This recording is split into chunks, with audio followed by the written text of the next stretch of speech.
channel those people in. And what we found, quite honestly, is typically the people that are alcoholics are quite frankly oftentimes the most successful because they're otherwise law-abiding citizens. Right. Because it's of course legal to drink alcohol, but they unfortunately develop a dependency, and oftentimes most of them do want to receive the tools they need, and that's really what the program is. It's not just the prosecutor, the defense attorney, and the judge. You have treatment providers there, and they're really the backbone of this system. They're directly involved in helping these people get the tools, not only to answer their addiction and control their addiction, but to get a job, get mental health counseling, whatever it may be. So I think that, and again, I may not be completely on here, but I think that the recidivism rate for people, which means going out and repeating and right. committing another crime, is about a third of what it is when you're coming out of prison. So I think those stats are pretty uniform all over. And so if in the end what you're saying is, well, you're gonna at the end of the program they're less likely to go out and commit another crime, then in the end we're successful. And you have less to do. Is another phone call? Reed. Oh, it's Reed. Reed. Good morning, Reed. Hey, hi, Jim. How you been? We're having little problems with the phone, but maybe things will go well. I got the two people who run the ship right here beside me. Terrific. Brian and Chris in charge of food, and Brian in charge of everything. Those are the two main people. I'm gonna. The ship can't steer itself, but it certainly can't run, or can steer itself, but it can't run without those two people. So they're very important people. How's your trip been? The ship steers itself now with GPS in the computer, so the captain, he can go to bed. The guy who really runs the show is Brian, and I'm going to put him on right now. He wants to say hello to everybody, okay? That'd be fine. Good morning, Brian. Hi, good morning, and very warm welcome to you from the Norwegian Jewel. And where is it that you're at right now? Home of freestyle cruising. Are you in the Atlantic? Are you in Bermuda? Where are you at right now? We are off the coast of the Carolinas, heading back to New York. We're just coming back from the Bahamas. We did a 7-day itinerary from New York down to Cape Canaveral, our beautiful private island in the Bahamas, and of course, Nassau. The weather was great, and now we're heading back to New York, where we will arrive tomorrow. What's the weather like where you're at right now? Today it's beautiful. Under the circumstance, we have beautiful weather. Hopefully it will hold up until we get back to New York. It's going to be a little bit chilly when we get to New York, though. That's the forecast. Yes, we understand that very well here. Did you enjoy yourself, Reed? Snow. I'm sorry? Huh? Reed, I'm sorry, we didn't hear you. I said you had a little snow, didn't you? Oh, yeah. Again last night. Just never ending. So you'll be coming back, and my guess it'll still be here. We just came out of 80 degrees in Florida, and there was water skiing and then swimming with the dolphins and the sharks. They ate one of us. That's a joke, just in case. Let me put a guy on here. We've got Chris Carlson. He takes care of all the food. I want him to tell you the kind of food he's got here. Not to mention the roast duck and lobster I had this week. Hey, good morning, everyone. My name is Christopher. Reed said I'm the food and beverage director here. And with Freestyle Cruising, we have so many great opportunities and great establishments on board. Not only do you get to dine whenever you want to, wherever you would like to, but we also have some beautiful restaurants that have specialties and have their own feeling to them. We have a bistro on board, which is where Mr. Reed over there enjoyed his gorgeous duck last night.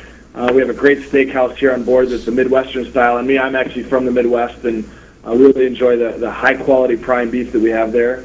We also have a beautiful Asian fusion restaurant, which has got a teppanyaki grill, which is where they do the cooking in front of you. It's a hibachi-style grill, very high action, very high show, very interactive feel. And we also have, of course, being out of New York, we have a nice Italian restaurant that holds true to the name. And as Mr. Reed likes to point out once in a while, the best pizza's on the high seas now. So, well, not only that, but you should see the list of stuff they go through on this ship. I'll tell you, Jim, it's unbelievable. Oh, I like believe it. 45,000 eggs. How much weight have you gained? 2,500 pounds of shrimp and under 40 million melons, watermelons. Yeah, we went through about 1,000 pounds of lobster this week, and all week long, just under 10,000 pounds of beef, about 9,000 pounds of chicken, and 6,000 pounds of pork all week long. So, and I think 45,000 was a low-end estimate on the eggs. With Mr. Reed's breakfast this morning, it was about 50,000 this week. So. Well, I'll tell you, the whole game plan in this in cruising is eating. You understand that? Well, that's certainly part of it. That's some sun and some enjoyment. How large is the ship? What's that? How large is the ship? The ship would, in the county seat, if we were to put this ship between Lake Chautauqua and go all the way down to the new school, Wow. and it would cover both sides of the main drag by about 150 feet on each side at least. She's 92,000 tons. So it's one of your larger So ones. that's approximately 1.5, 2 football fields. Bigger than the now, Jim, Titanic. you traveled Norwegian yourself, as I recall, because we talked about that. That's correct. One of my favorite cruises was a Norwegian on the Mexican Riviera. Left from Los Angeles, went down to Acapulco, Zihuatanejo, Mexico. I'm not sure I'd want to go back there. That was a nice place, but I Your head understand would there's wind up some, on the beach, right? yeah, there's some violence there. On the beach, and then we went to Cabo San Lucas and Puerto Vallarta. It was a terrific trip. Everybody treated us well. Okay, well, good enough. Well, it's just been real nice chatting with you. I wanted to have Brian Walters. This is the second time you've actually talked to him, because he was on about 3-4 years ago. Okay. And he's one of the champion directors of hotel. And remember, the director of hotel is the guy who really runs the ship. The people will see him. He takes care of all the food and beverages. He takes care of all the housing. He takes care of all the entertainment and all the squawks. I'm sure that So, occasionally Brian, did you want to say goodbye? Well, once again, I hope this will give you a chance to come out and visit, having a taste of what we are enjoying over here and what Mr. Powers has. And as we say goodbye, we thank you for having us on the air, and we look forward to see you out here sometimes in the future. Well, it's pleasant talking to you, and have a pleasant and safe return home. And remember, any of my viewers, I guarantee we'll get them a discount. I can save them money if they want to get in touch, okay? Very good. Reed, always a pleasure talking to you. Enjoy the rest of your trip. Pleasure. May all that is proud and true and noble abide with you. I'll be back next Saturday, looking forward to it. Terrific. Everyone else looks forward to it as well, Reed. Enjoy yourself. Thanks a lot, and have a great week. Thank you. Thank you. That's always good to talk to Reed. Now, I know we have very limited time left. We've pretty much covered the drug courts, and I think one of the things that drug courts have done is, when the caller said about the increasing caseloads, it actually helps decrease the caseloads because, number one, they're not clogging up with trials, and number two, hopefully they're not part of the problem in the future. Well, right, you won't get a return for that person in a new case, and if you're able to establish it, obviously you're avoiding the time and expense of going to trial on that person if you put in place a plea and allowing them to get into the program. And I think that as a society, we've recognized this treatment court, drug treatment court, started out treating people with addictions, but it's actually now expanded.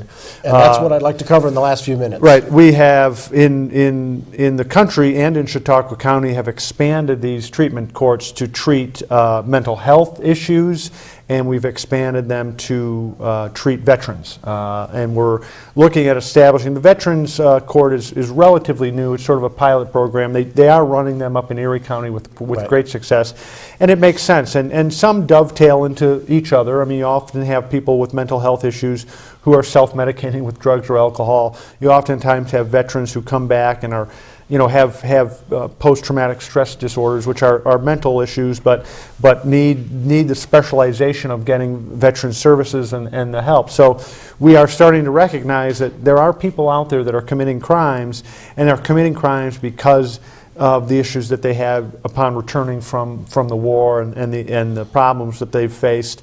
And people commit crime